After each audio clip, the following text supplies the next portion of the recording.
পরবর্তী প্রশ্ন হচ্ছে, ইউটিউব বা ফেসবুকে অনেকে শুরুতে শেষে ব্যাকগ্রাউন্ডে নাশিদ সহকারে আপলোড দেয় আপনাদের ভিডিওগুলোতে। এ বিষয়ে আপনার মতামত কি? ভাই, আমরা কিন্তু দেই না। আমরা আমাদের ইউটিউব বা ফেসবুকে আমাদের এই সমস্ত অ্যা ও ও যে সমস্ত ভিডিও আছে বা অডিওতে আমরা কখনো কোনো এই এই দেয়া, ব্যাকগ্রাউন্ডে নাশিদ দেয়া বা আমরা পছন্দ করি না এবং কেউ দিলে আমরা কখনো সেটা ভালোভাবে নেই না।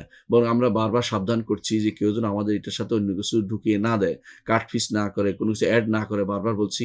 আমরা দ্বীনের স্বার্থে কথা বলি। কেউ যদি এটাকে ভিন্ন খাতে নিয়ে যায় তাহলে তিনি গুনার কাজ করবেন। কারণ আমরা তাকে অনুমতি দেইনি সেখানে কোনো শব্দ যোগ করতে, সেখানে কোনো রকমের গুনার কোনো অ্যা বা কোনো এই জাতীয় কোনো কিছু যোগ করে দিয়ে ভিন্নভাবে নিয়ে যেতে এটা আমরা অনুমতি দেইনি। কেউ যদি করে আমানতের খেয়ানত করল বলে আমরা মনে করি।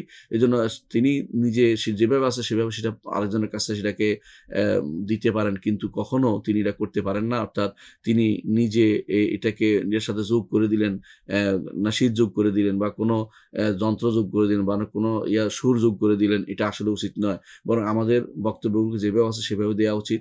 আল্লাহ তাআলা যাকে হেদায়েত দিবেন সেটা দিয়ে দিবেন। আপনার সুরের মাধ্যমে কেউ হেদায়েত প্রাপ্ত হতে চাইলে সেটা আমাদের উদ্দেশ্য কখনো ছিলও না এবং সেটা আমরা চাইও না। সুতরাং কেউ যেটা দিয়ে থাকে তাদের জন্য আমার অনুরোধ থাকবে, এখনই সরিয়ে ফেলুন এবং আমাদের বিশেষ করে যারা আমাদের সালাফি আকীদার যারা আছি, আমাদের কারো জন্য কেউ পছন্দ করবে না যে কেউ নাশিদ দিয়ে দিবেন, এর সাথে যুক্ত করে দিবেন।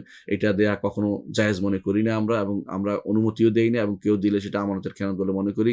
আল্লাহ আমাদেরকে বুঝার তৌফিক দান করুন।